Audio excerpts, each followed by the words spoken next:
What is happening, y'all? Welcome on back. So from here, we are ready to make our way to the boss. We got one more seal, just a couple more undead guys that we got to kill. And as I mentioned, we do have like a mini boss before it, but it's a pretty easy fight. So just head on down here. You can actually see a couple of them and snipe them out in advance. Oh crap, that's right, I took that seal point back. No!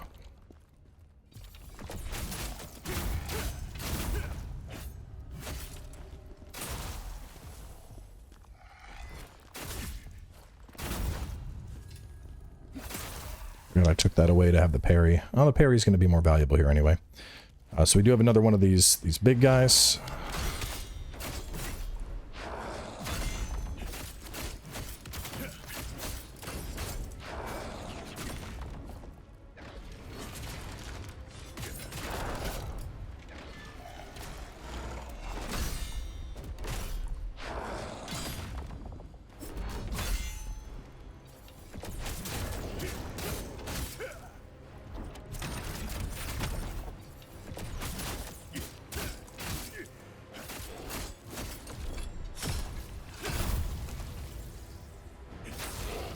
Man, things are so beefy.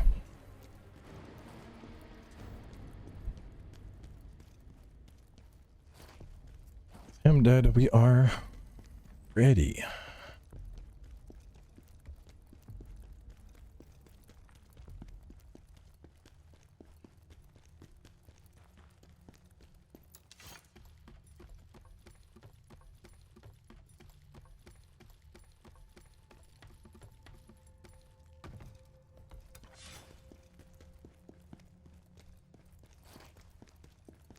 Let's go ahead and grab this.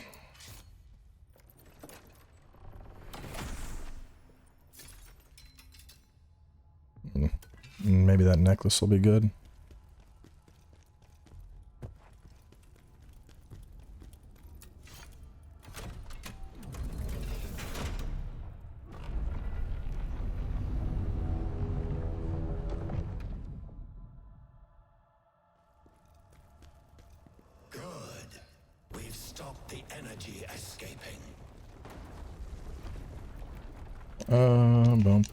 Boom. More stamina, like that.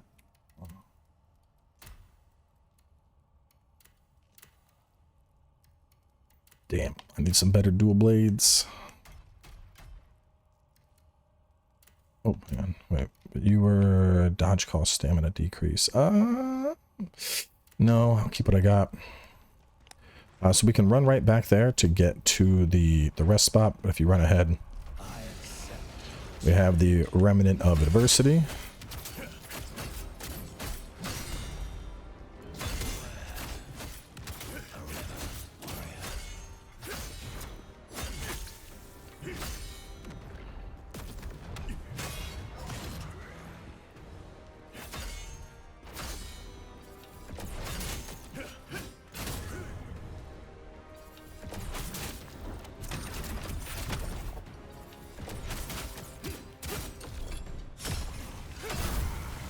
This guy really shouldn't be that problematic for you.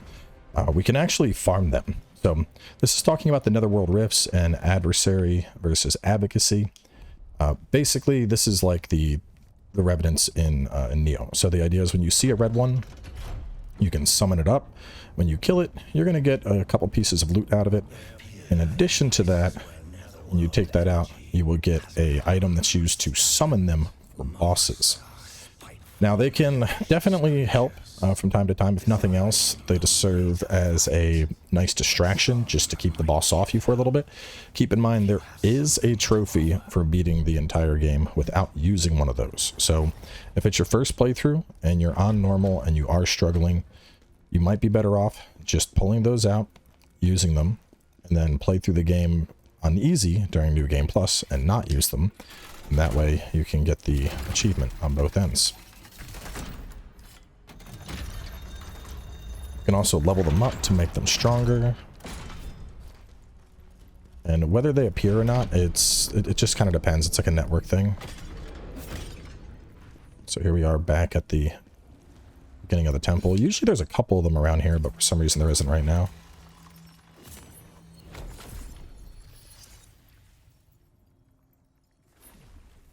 Alright, so the boss that we are up against is known as Viper. And I would say Viper is probably one of the first real walls in this game. He's definitely a skill check of a boss. In fact, the first couple early bosses feel like skill checks. And I think a big part of that is because you just don't really have the stats yet. Like, I actually have a lot less than I would like to have right now. But for phase 1, you can brink guard pretty much everything he does. If you can get the timing down, reflection is actually very helpful in this fight. If you are going to use reflection, I highly recommend that you have reflection swift, just because that shortened activation time makes it a lot more consistent. And then later on down here, we get a perk that will increase the frames of it, like the parry window, which is also very nice to make it more consistent. But we're basically going to be focusing a lot on brink guarding. He has a pinning thrust that he can do, which we want to avoid. We can reflect quite a few of his moves. And one big thing is he has a horn. Now, if you break that horn, it's going to temporarily stun him. It's like a 5 to 10 second damage window where he's just stunned. You can break that in either phase 1 or phase 2. Whenever you get enough damage into the head, that'll break.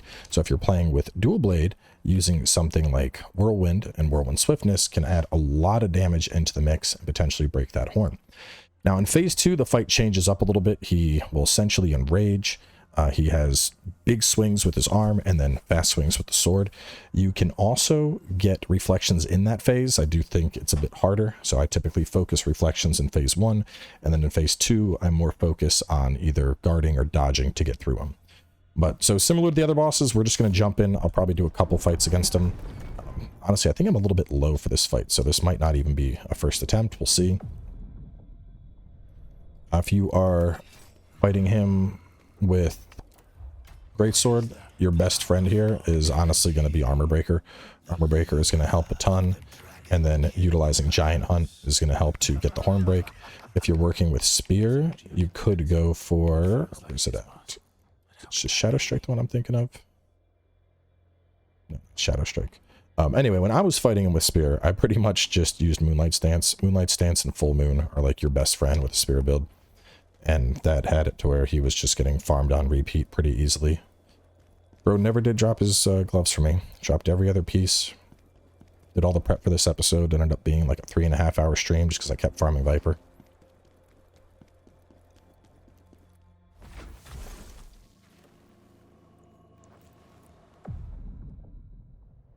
For this first attempt, I'm really just going to kind of focus on showing some of the defensives. So I really like getting a setup parry off of that. I think brink guarding the one and then going for the setup parry is a pretty consistent way. That attack, basically all these big attacks are probably the easier ones to get a reflection off on. When he does that, make sure to dodge out of the way.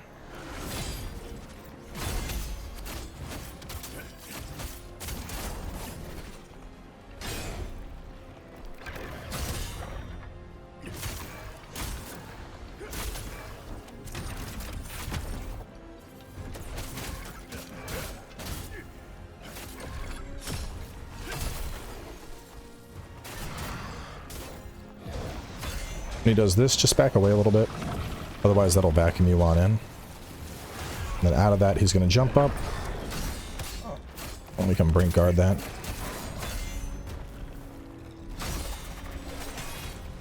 You can also block that even though it's behind you.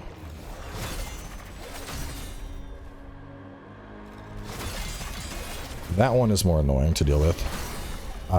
Those attacks, you can either block them or you can use reflection on them. But he also has his lunge, and that you don't want to brink guard. That is the lunge. Just dodge to the right. You should avoid that pretty much every time.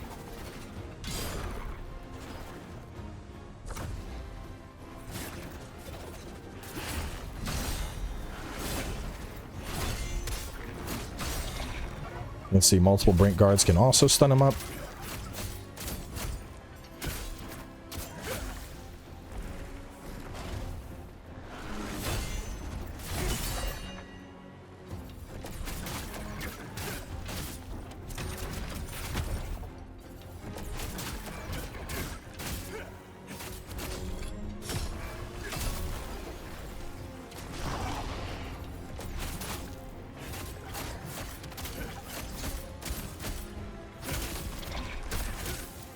So that is the horn break right there.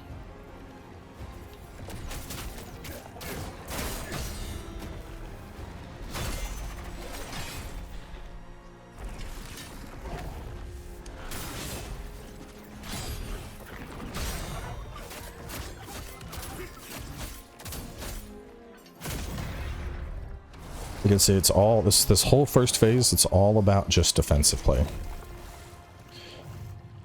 And that wasn't even a particularly aggressive phase 1. I just kind of chilled through a lot of it.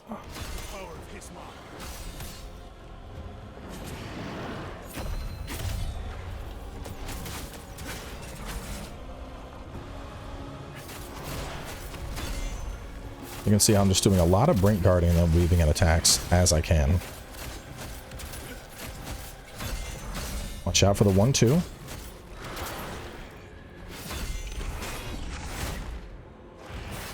Oh.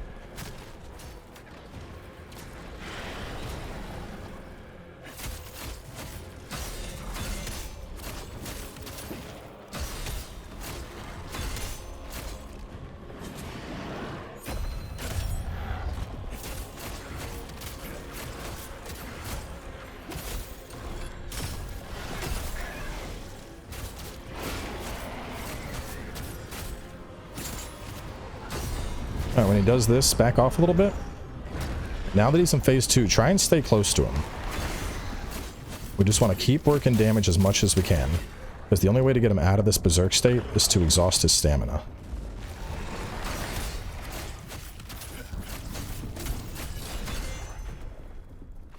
If we let him get too far, he does these like jumping lunges, or he'll come at you from the dark, and it's a lot harder to see him, and you don't have a lock-on in this state.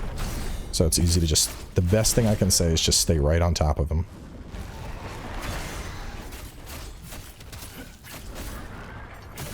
Eventually he's going to jump up.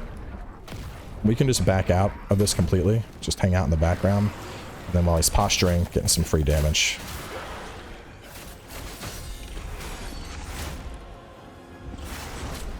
Ooh. I don't have willpower orbs on. Time to clutch.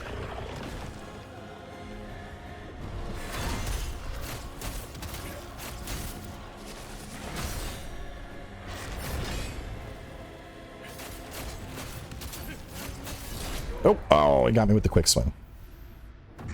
Yeah, so like that is one of the times where if I had it on, a willpower orb probably would have just finished that fight for me there. So let me go ahead and slap some of those on. Put you on, hotkey 4.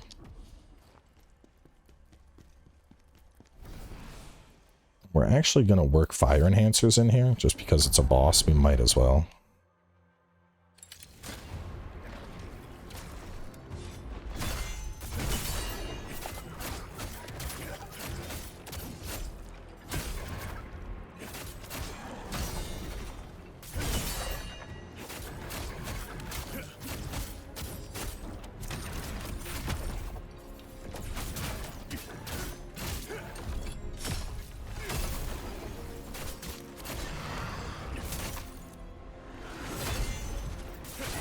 A little too early there.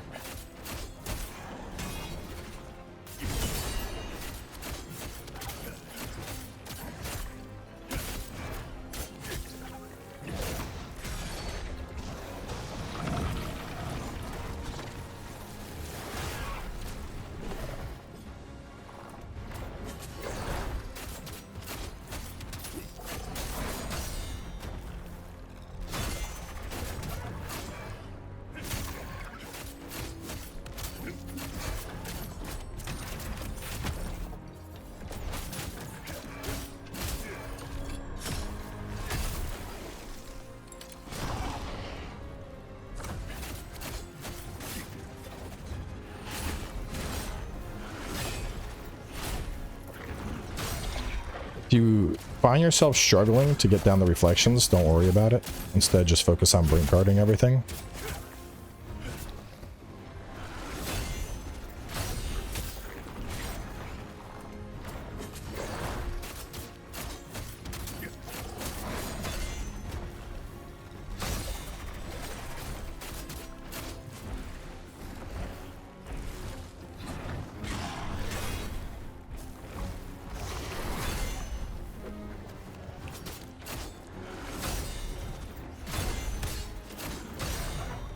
You can see how even doing it with brink guards, we're creating plenty of openings to just punish him.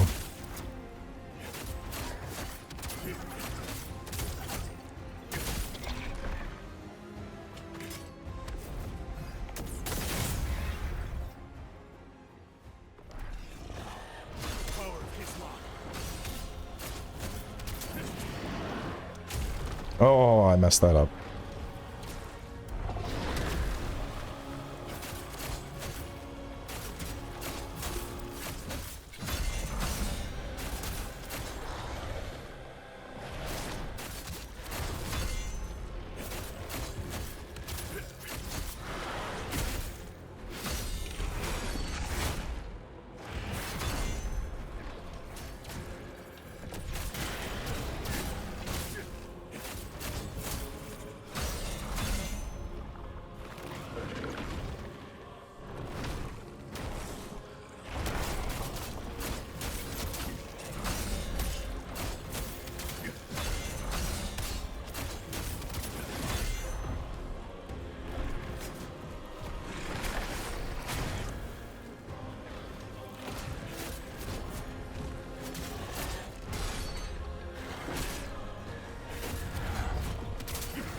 Go ahead and use that willpower orb. Another thing is if you have a move that can counterattack like we do, we can actually use that a lot in this part of the phase.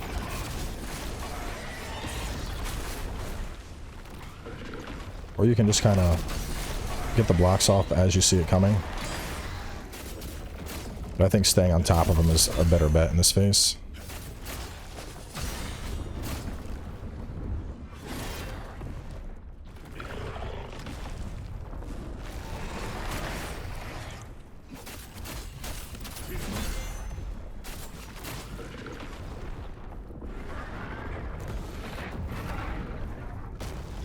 He's doing that. We're just going to top off with some soul tear dust.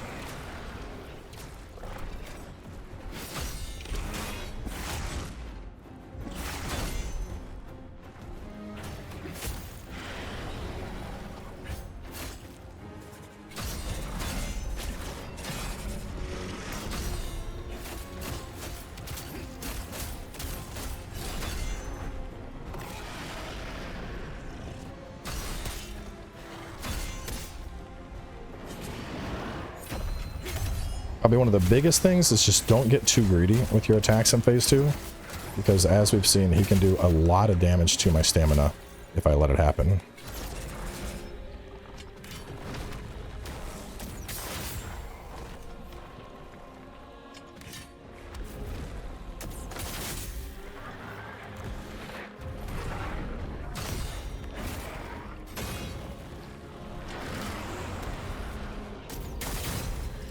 And down he goes.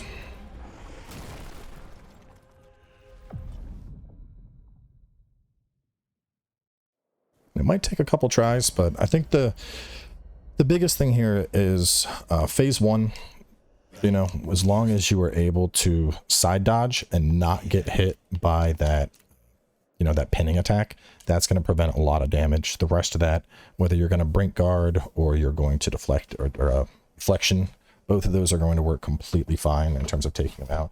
And the big thing in phase 2 is honestly just not being too greedy. Like the first attempt, I tried to go a little bit harder than I should have. And just, you know, instead with that attempt, I basically would like pop in a single attack and then wait to get the flat attack and then single attack, etc.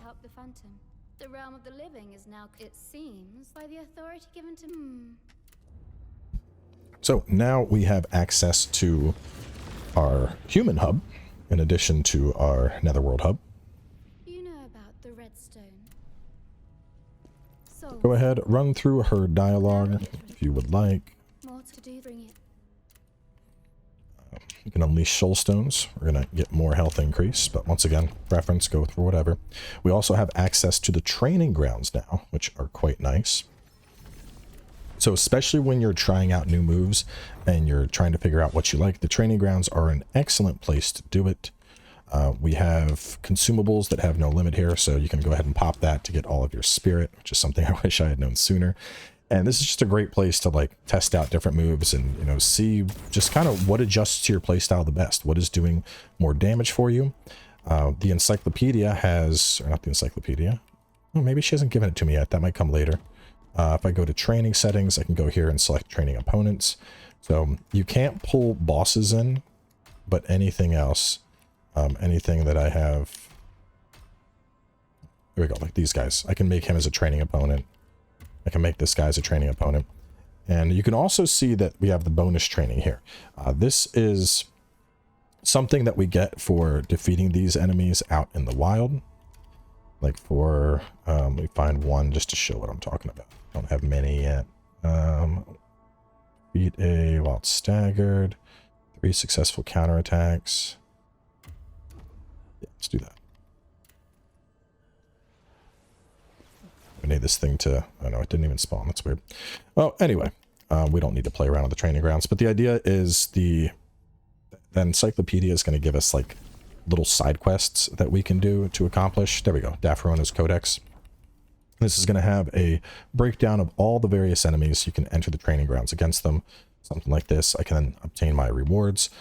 Some of them have things that in particular you want, like this one. If I defeat a wild boar while it's collapsed, I'm going to get fire resistant parchment. With this guy, I'll get water enhancers. With this guy, I get earth enhancers. With this, I just get a random ring. And some of them will actually have like really, really nice recipes. So just keep an eye on the codex, see what's in there at any given time. Hopping on over here. Always a good measure. Check your Khazan's memories. Make sure you got everything for the last zone. And then while you're here, go ahead and upgrade stats. We got 10. There, and I'll just wait on the next one. With the Phantom abilities, we can now unlock Verona the Advocate, which this is only really useful for the Spirit of Advocacies, which, you know, there's no way I'm giving up Keshta's stamina recovery in exchange for that. So Keshta is definitely staying with me.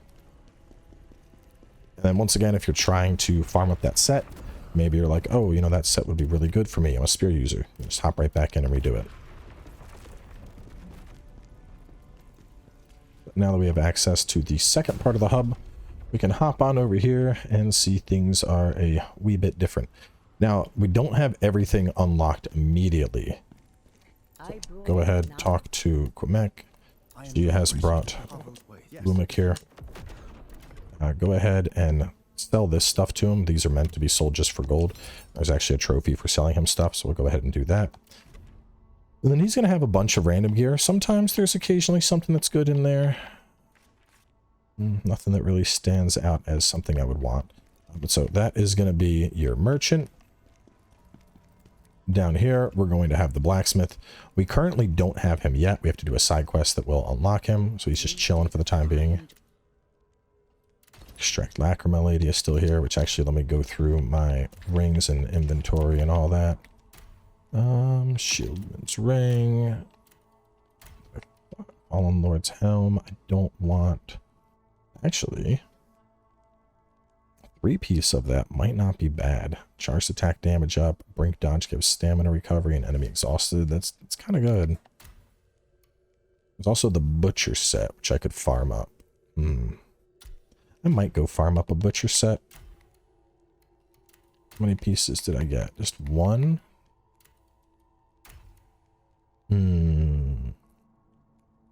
Attack. Gain chain at 5 stacks. Swift attack is up 15%. Flash cutter is up 15%. Howling blade is up 20%.